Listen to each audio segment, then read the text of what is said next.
Good afternoon, everybody. Welcome to the last session of the day. Sometimes the last session can be a little bit difficult, but I'm sure everybody will continue to be engaged on a topic that we all feel is something that's really relevant and really interesting now. Equally, with regards to being the host, it's a slightly different experience from dealing with the questions and answers, but I will also try to do as well as all of my peers have done today. I think the standard has been incredibly high. With regards to a brief introduction, obviously my name is Gareth Farrelly. I am an alumni of MIP2. I'm also a board member of the MIP Alumni Association. And with regards to my kind of career, I am now a lawyer, a commercial litigator and a sports arbitrator. And this topic, as people tend to put a disclaimer in at the outset, is a topic that I am not overly informed with or have followed incredibly closely, because as a lawyer and as a former professional footballer, a lot of my practice is around dealing with the mis-selling of financial products and situations where individuals, be it athletes or be it high net worth individuals, have had difficulties with regard to certain investments. So with regards to NFTs, DAOs, tokens, coins, I have been very slow in kind of getting involved into this topic, because as it's unregulated, I find it incredibly difficult, and I've found it incredibly complex already. And that's why I'm hugely grateful to the esteemed panel that we have in place today. So joining us today, we have Liam Thorpe, who's the head of legal from Red Bull. And thank you for joining us, Liam. It's lovely to see you. I think there was a few IT issues, but I can see you clearly now, which is great. We've also got Joey Durso, who's an investigative reporter with The Athletic in the UK. And Joey, I put my disclaimer in earlier. Obviously, I follow your work really closely, and you'd be one of a number of people that I would go to see what's happening or get the latest kind of updates with regards to that. And last but by no means least, we've got Arthur Bernard, who's the founder of Atletico Ventures. And I know Arthur for quite a while now, and one of the interesting things about Arthur's business is the fact that he works with athletes who are looking at potentially investing in tech startup companies.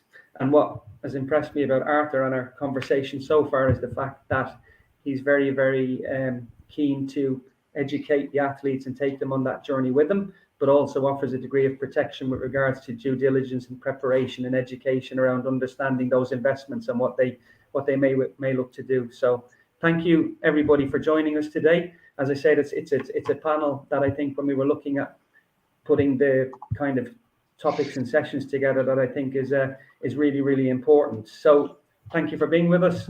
Obviously, we'll get straight into it. And my first question, if you like, and it's an incredibly broad question, but with regards to NFTs, and I'll start, Liam, with you on this one, if that's okay, is what are NFTs? So if you break it down in theory, what are you buying? And then the popularity around them at the moment. And then I'll kind of move on to Joey and Arthur then, if that's okay. Yeah, no, it's a really good question. And, it's amazing. We're all talking about NFTs. And it'd be really interesting to know how many people in the audience have either bought one or know somebody who's bought one. Because whilst there's a lot of buzz, what we're seeing from a brand perspective is it's very hard to get into the space, or when you're in it, it's very hard to do a good job, I should say. It's quite easy to get into the space, but it's hard to do a good job. So an NFT is a non-fungible token, which is something that cannot be exchanged, or as in you cannot duplicate it. So if I gave you a £10 note, you could give me two £5. That's fungible. For it to be non-fungible, it has to be unique. And that's why NFTs are so interesting. And we've seen them used a lot as collectibles.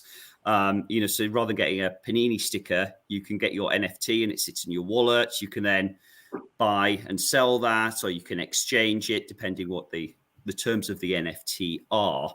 But also, I think where people are doing really interesting things are people like Adidas. And when you see what they've done with an NFT, you get similar to a collectible, you get a Bored Ape, which is a famous type of NFT. And then along with that, you get merchandise throughout the year. So I think where we're seeing NFTs move to is rather than just being a straightforward token or collectible, people now are thinking a lot more about community and utility. So what extras you get with it. And I think that's where we'll see it go. And the reason the technology is interesting is because once it's on the blockchain, you can't change it. So if I want to buy an NFT from you, I can see where you bought it from, and all that information is open to the public. So in terms of things not being transferred and pirated, it's really interesting technology. Liam, I'm just going to stop you there on the first point before I go to Joey, right? Because again, and this is why I think this is such an important topic. You mentioned blockchain there. So again, within this kind of domain, what is blockchain and what does that bring to this? Because you mentioned Adidas from a merchandise point of view. So obviously if there's the ability to redeem merchandise, then that is surely taking you back into the tangible part again of this. Is that within that community or within an association or membership with somebody that there's something real to that? Yeah, exactly. So the blockchain is, the technology on which these NFTs live. And and built into that, you can build in your terms and conditions into a smart contract. And I think that's the smart use of NFTs is really thinking about what the technology lets you do by people not being able to go in and change it. So, for example, would it be better to have your season ticket as an NFT on your phone? Is that making it less likely for you to buy or sell it to other people, or would a club want you to have your NFT season ticket because then they can see who you're selling it to, they can track it, not to identifiable individuals, but they can see that it's being transferred, and then they can build into the technology ways of recovering money. So rather than me selling my season ticket to somebody in the pub for 50 quid for a game, if it was done via an NFT and via the blockchain, it would be registered, and also the club could take a percentage of that sale as well to allow me to do that. So that's the interesting part of the technology, I think.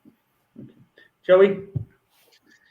Yeah, well, first, I think some of the things that Liam says about the mechanisms by which you issue season tickets are really interesting. I certainly take on board there are some interesting applications for blockchain technology in that respect. But I think when we're talking about NFT and footballers, I first started looking into this about a year ago. Like you, Gareth, I didn't know very much. I have to say, the more I've learned, the more cynical I've become that there's anything of value here, really. And if you look at footballers, Andy Robertson, John Terry in the last few weeks, advertising these NFT schemes through their personal social media profiles, they've clearly been paid to do it, and it's been a complete disaster. The tokens have crashed in value, extremely dubious-looking companies, and it's a real brand reputational issue for these players. And another crucial perspective here is the perspective of fans who can smell this a mile off. And if you look at these players sharing things, there's a response of not confusion, or I don't understand this, but of fury, because people think they're being scammed by their favourite players. And that's not to say that all NFT projects are scams. No. Joey, it's really interesting. And again, that's where so my education has come from reading your articles around this, right? So within kind of the context of the conference today, there's two sides to that for me. One is the point, obviously, is around the investment itself, right? Which is sure. Even from Liam's, initial kind of definition, it's by no means straightforward to understand. It's evolving and it's new technology. And then the secondary bit, like you say, is that players and there's people who will be looking at this today is for them, and Arthur can come in on this later, which is regards to that due diligence point I mentioned, because I think very often, and again, not all players, but certain players will attach themselves to something because one, they may have a cursory interest in it, which is not the level of understanding you have already or the work you've done already in that past 12 months. But then the secondary piece is, again, what you've said there is that reputational concern. And I think that what we can be guilty of sometimes is, there's something new out, it's going to be great. And due diligence goes as far as, oh, well, somebody who I trust told me this is going to be okay. And I think that the piece about today is that for us to try and have like that better understanding of that, rather than, like you say, you talk about the fans piece. And again, that becomes really interesting because one of the pieces you wrote is, I think, very, very similar to my own mindset, which is that you would love somebody to come out and say, we don't understand these things completely yet. And that we are all required to exercise a degree of caution. And that the fans are the most important thing and the players are very, very important with regard to this. So how do we do that piece? And that's pretty much what today's session is kind of about, is that we're not going to understand it completely by the end of the session, but hopefully to have a better understanding so that we might be equipped to ask a different question as and when somebody either approaches somebody directly or presents it as an opportunity, one where you can make money. And that's not just make money by promoting something, but whether they've invested in it themselves. Yeah, I mean, I completely agree. I mean, I think there are a lot of downsides which are very apparent. I struggle to see the upsides, and I've been trying quite hard to for a year. But you know, maybe Arthur and Liam will have thoughts on that. I try and be open-minded about this as much as possible, but I find it increasingly hard the more days that go by. Right, Arthur, from an athlete perspective, and obviously the work you do, what's your thoughts on these? I think coming back to what Liam said, it's mostly a technology, and then there are plenty of things you can do out of that technology. So it started mostly as a way to transfer digitally ownership, and therefore it started as mostly collections, which is basically just replicating what's happening offline into the digital world. Now what the technology is allowing us to do is also to create additional experiences on top of what you would do in a normal world. So I would really see NFTs and tokens that are sometimes similar or can be used in similar ways, especially fan tokens. They are just basically used to develop new experiences. And again, a lot of projects are not spending enough time trying to figure out what the experience will be.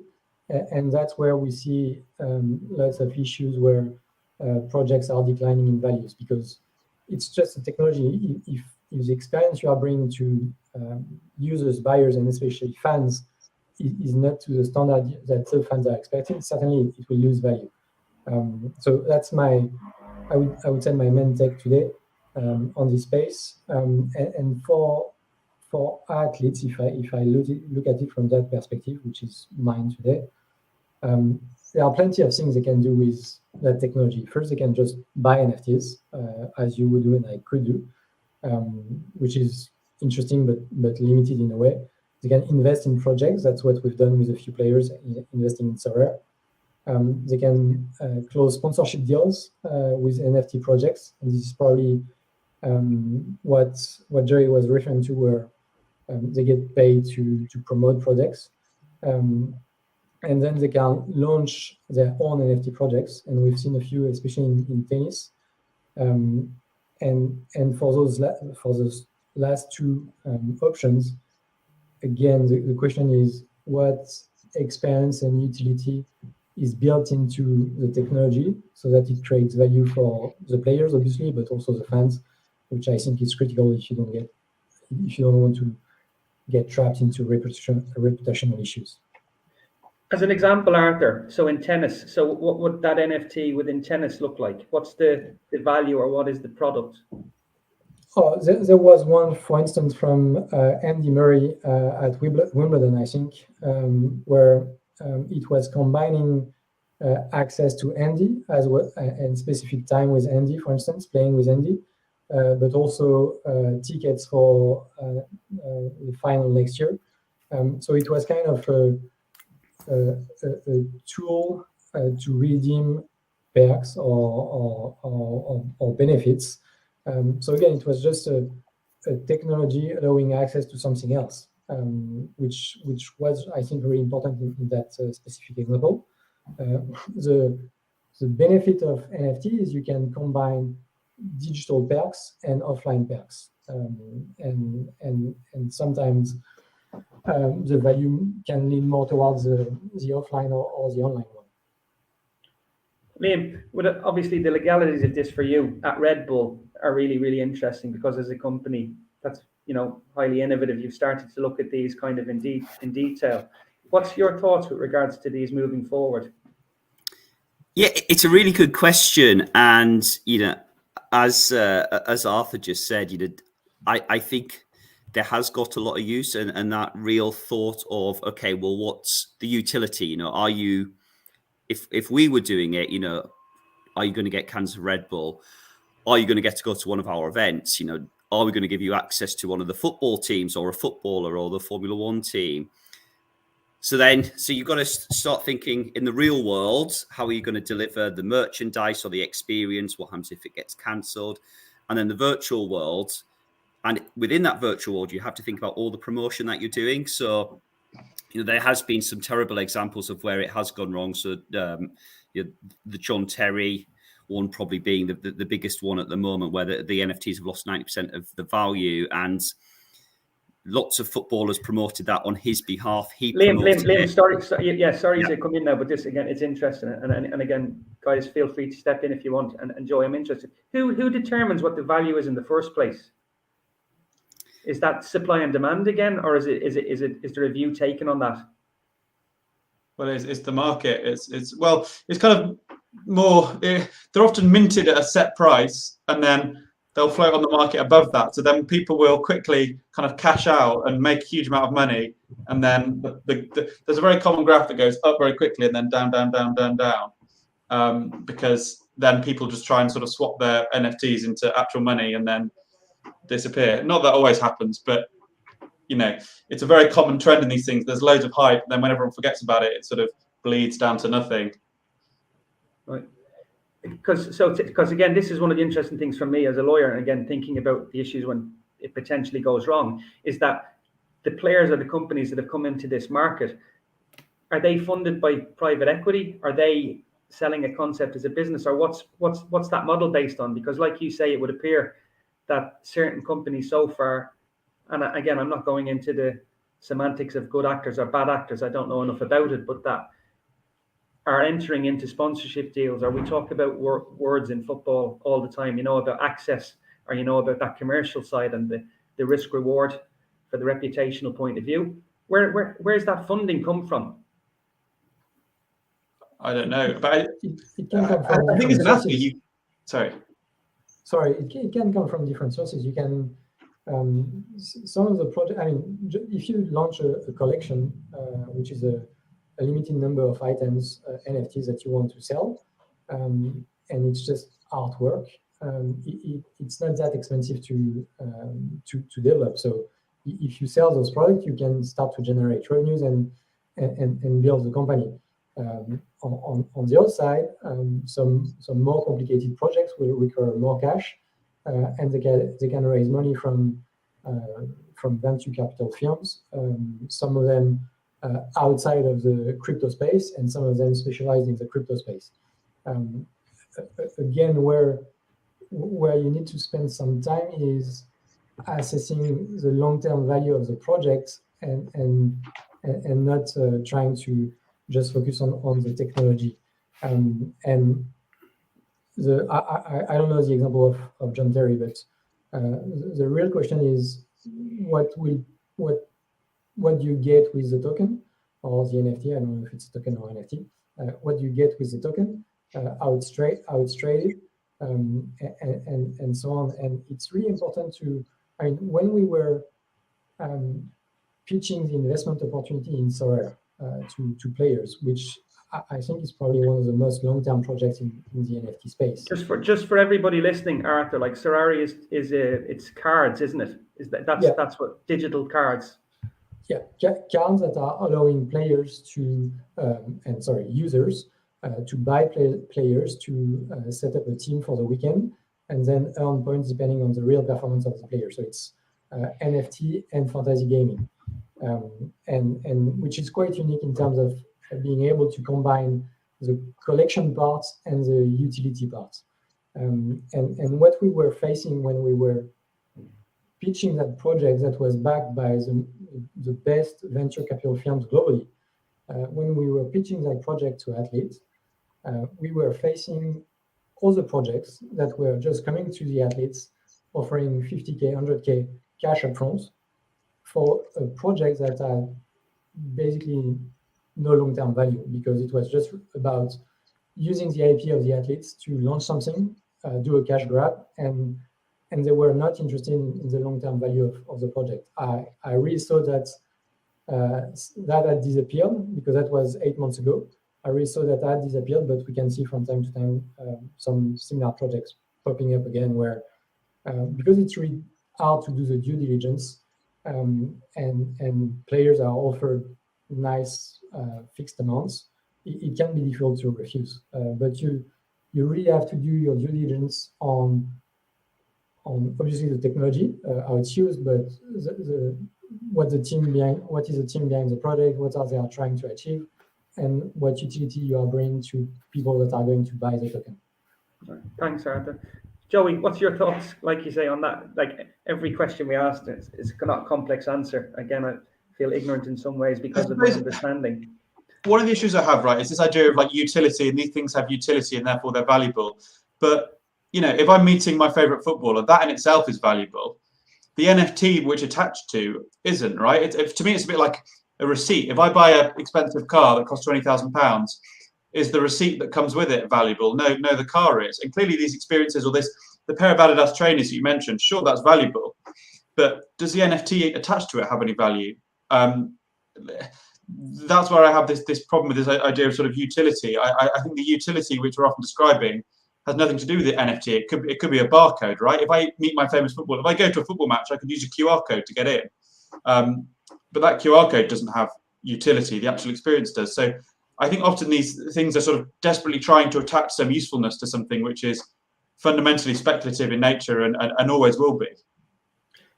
Because that type of utility, sorry, jumping in, that type of utility is a one-time utility that you can redeem. It's not a utility that will have long-term value where you are part of a community and you can benefit from other things. Once you've redeemed your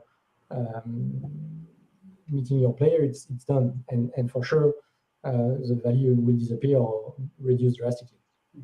I think, Joe. I think what you say, Joe, is fascinating because you're back to words, aren't you? You're back to communication. You're back to marketing. You're back to the ability to be able to package something and present it as being entertainment or present the value. I think the challenge at the moment, and Liam, this comes back to maybe the legal side a little bit, is that lack of understanding as to what it really does. It's a new market, and Joey, you've written about it. You know, like clubs have gone through the pandemic. There will always be a reason to justify a particular course of conduct or behavior. But the fact is that looking to open up and generate new means of revenue.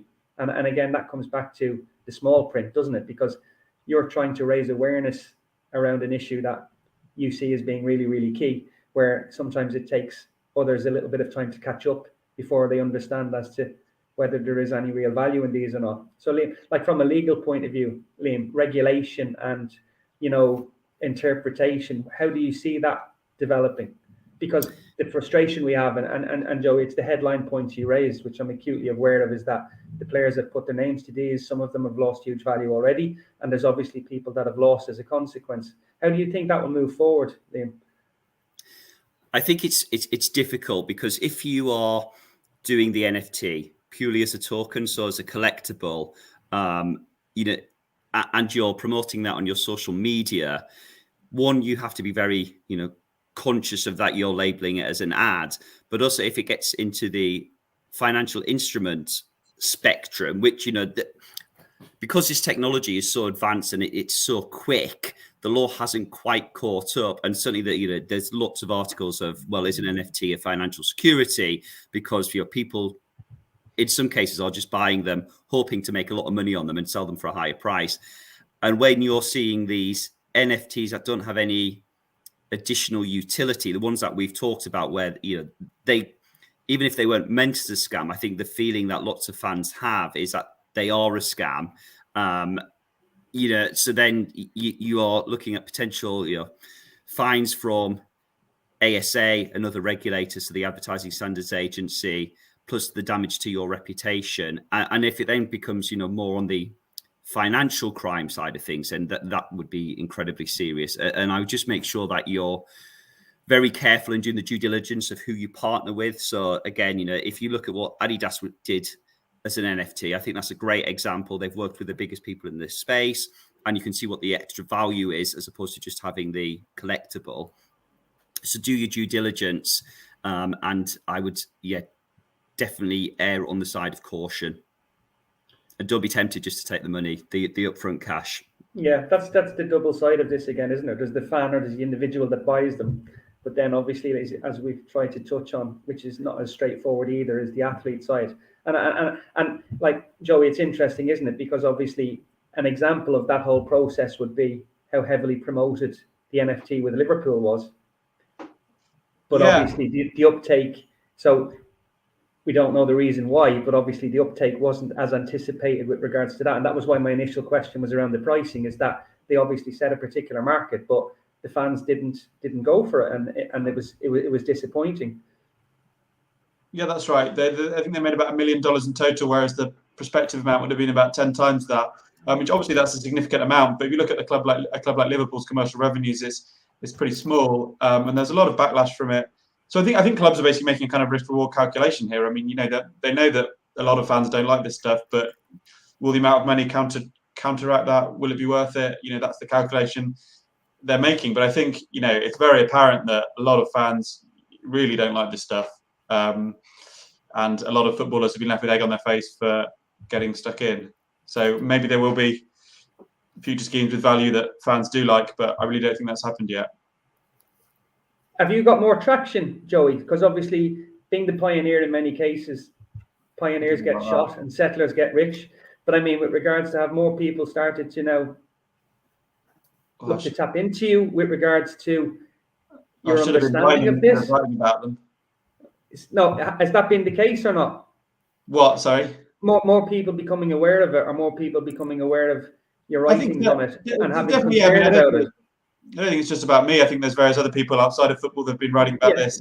But I think there have been really high-profile things, and I think people just there's a certain instinct there. You look at John Terry and pictures of cartoon monkeys and saying this costs £300, and you don't need to know anything about blockchain technology to think that feels a bit weird. And I think that hunch has been very often proved correct in recent weeks and months. And with the Liverpool thing, there was a lot of anger about that, and it didn't go particularly well. And I think often the instinct of ordinary fans is correct. And when people don't understand something and they're bamboozled by technical jargon, that isn't because they're stupid. It's because it's designed to mask scrutiny over something that doesn't really offer a lot of value, in my opinion. Yeah. Arthur, what would your advice be to, say, athletes, or like in moving it a little bit, clubs are obviously in a different position because they have the resources to be able to seek counsel or seek advice on what Joey's just said. What would your advice be to athletes with regards to this? Coming back to my point earlier, they should really spend time doing due diligence on the value that is supposed to be created through the technology, on the team that is backing the project, on the investors that are backing the team, which is probably even more important or as important, and also probably stay away from, or at least be very careful with projects that are offering upfront cash, and sometimes significant upfront cash for partnering with them, because most of the failures I've seen were based on projects that were offering significant upfront cash. So you have to really do your due diligence, find people you can trust to work with or support you in the assessment, and definitely not rush into a project because it's hype at the moment, or it was hype a few months ago, because there will be plenty of opportunities, and the reputational risk is quite high.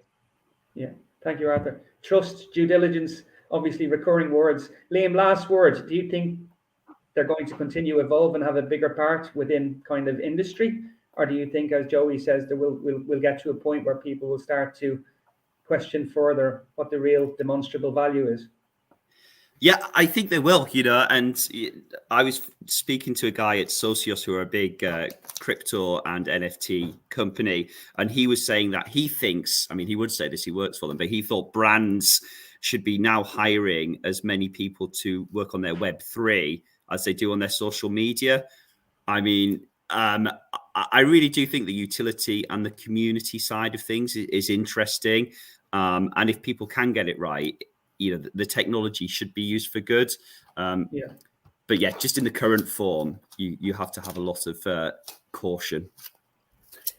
Liam, I've been given the tap on the shoulder to say, as every panel, I think we could have spoken for a lot longer.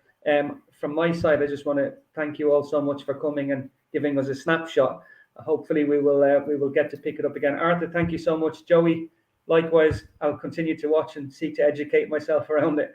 And Liam, thanks so much for joining us today. Thanks everybody. Take care. Thank you. Bye. See you. Bye-bye.